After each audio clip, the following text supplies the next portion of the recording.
Alors, les stades du cancer de la vessie sont pas propres à la vessie. En fait, les médecins utilisent une classification internationale qui s'appelle TNM pour tumeur, node, métastasis. Et en fait, c'est le T de tumeur qui va nous permettre de mesurer le degré d'infiltration du pied de la tumeur ou du polype dans la paroi de la vessie. Et dans la paroi de la vessie, lorsque vous urinez, vous avez un muscle qui se contracte qui s'appelle le muscle détrusor. Si ce muscle est franchi par la tumeur, il y a un risque de dissémination micrométastatique. Et donc, on distingue les tumeurs qui infiltrent le muscle, TV-IM, tumeur de la vessie infiltrant le muscle, des tumeurs de la vessie n'infiltrant pas le muscle, anciennement appelées superficielles. À partir du moment où le muscle est envahi, le pronostic vital est engagé et le risque d'extirpation ou la nécessité de retirer la vessie se pose. Lorsque la tumeur ne franchit pas le muscle, comme dans la plupart des cas, lors du diagnostic de ces lésions en France, eh bien, on peut proposer ou envisager un traitement conservateur. Alors, s'agissant des TV-NIM, tumeurs de la vessie n'infiltrant pas le muscle, tel qu'on le retrouve dans les recommandations internationales, ce que les anglo-saxons appellent NMIBC, Non-Muscle Invasive Bladder Cancer, eh bien, elle est standardisée, cette prise en charge. Où que vous soyez dans le monde, en tout cas dans le monde occidental, vous allez voir votre urologue. Il va vous faire un examen, ce qu'on appelle une cystoscopie, c'est-à-dire une endoscopie de la vessie, un examen diagnostique. Il va visualiser et regarder avec une caméra ce qu'il y a dans la vessie. Et s'il confirme le diagnostic visuel de tumeur de la vessie, alors il va vous proposer de la retirer. Et ça se fait au bloc opératoire sous anesthésie générale ou sous rachianesthésie. Et on va faire une chirurgie endoscopique, c'est-à-dire qu'on va passer par les voies naturelles et retirer la lésion. On ne fait pas de biopsie, on retire la lésion dans son intégralité. On envoie cette lésion à l'anatomopathologiste, ça permet d'avoir une stratification pronostique. On en revient à la définition que je donnais tout à l'heure. L'anatomopathologiste nous dit, est-ce que oui ou non, le muscle de la vessie a été envahi? Fort heureusement, dans la majorité des cas, c'est non infiltrant. Eh bien, se pose alors la question en fonction du grade, parce qu'il y a des lésions de bas grade et des lésions de haut grade, soit de proposer une simple surveillance par des cystoscopies itératives, soit, en cas de tumeur de haut grade, de faire des instillations endovésicales avec une sonde 4 à 6 semaines après la résection. Les patients reviennent toutes les semaines à l'hôpital pendant 6 semaines d'affilée et reçoivent soit une chimiothérapie endovésicale, soit du BCG, c'est le bacille de la tuberculose inactivé qui va être inoculé dans la vessie pour susciter une réaction immunitaire antitumorale. Et donc, la base du traitement adjuvant, c'est les instillations endovésicales avec une surveillance rapprochée.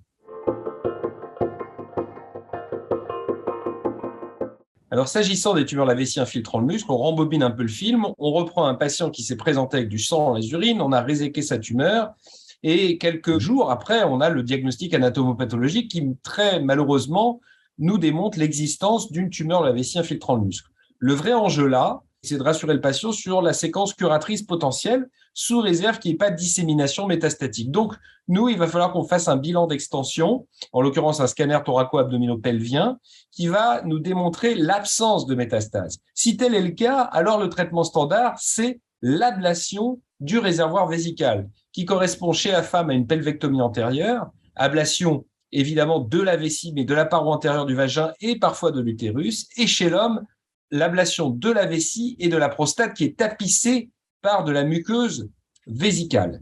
Cette cystectomie ou cystoprostatectomie peut se discuter dans le cadre d'un traitement périopératoire qui vient adjoindre un bénéfice en termes de survie et dont la décision est collégiale en réunion de concertation pluridisciplinaire avec les oncologues. Aujourd'hui, la prise en charge des tumeurs de vessie qui infiltrent le muscle au stade localisé, c'est, dans la mesure du possible, d'éviter que la maladie évolue vers un stade métastatique, que les cellules aillent se propager ailleurs. Et pour ce faire, on commence aujourd'hui avec une chimiothérapie préopératoire pour enlever justement d'éventuelles cellules qui seraient déjà parties dans la circulation. On a démontré que cette chimiothérapie préopératoire avant la chirurgie permettait de réduire de manière importante le risque des récidives, donc augmenter le nombre de guérisons. L'objectif final, c'est éventuellement de pouvoir se passer de cette chirurgie qui est relativement délabrante et mutilante parce qu'on enlève quand même une vessie et d'aller vers la préservation vésicale. C'est ce qu'on a fait dans d'autres cancers comme le cancer du sein, où on essaye de minimiser au maximum le geste chirurgical. On arrive à la même chose. Aujourd'hui, on peut d'ores et déjà le faire chez certains patients très sélectionnés avec de la chimiothérapie associée à la radiothérapie, donc des rayons que l'on va positionner sur la vessie en association avec la chimiothérapie.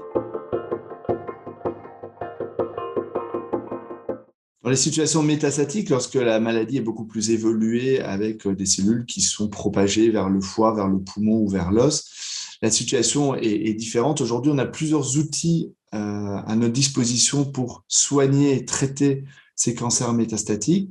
On a bien entendu la chimiothérapie qui reste notre traitement de référence dans les cancers de vessie. On a les immunothérapies qui stimulent le système immunitaire également dans les cancers de la vessie métastatiques.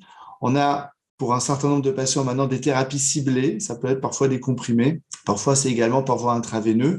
Des médicaments qui vont davantage cibler la cellule cancéreuse. L'objectif étant de limiter, bien entendu, les effets secondaires et d'augmenter leur efficacité. On a la capacité aujourd'hui de faire des cartes d'identité génétiques de ces tumeurs de vessie pour identifier des cibles, leurs points faibles et pour agir davantage de manière beaucoup plus précise sur ces cancers de la vessie. On a fait énormément de progrès ces dernières années. Il y a moins de 10 ans, on n'avait aucun traitement à notre disposition à l'exception de la chimiothérapie. Maintenant, on voit clairement qu'il y a une vraie volonté de tout le monde de prendre en main ces cancers de la vessie métastatiques. On peut aujourd'hui traiter ces situations et ces patients tout en maintenant une bonne qualité de vie et améliorer également l'espérance de vie. Alors aujourd'hui, est-ce qu'on arrive à guérir des cancers métastatiques ? C'est une vraie question. On a des patients qui sont en rémission complète. Alors, est-ce qu'on parle de rémission? Est-ce qu'on parle de guérison? Je ne le sais pas. Le temps va probablement nous donner la réponse. Mais aujourd'hui, on a énormément d'efforts que l'on met justement pour l'innovation et pour l'arrivée de nouvelles molécules pour traiter nos patients qui ont un cancer de la vessie métastatique.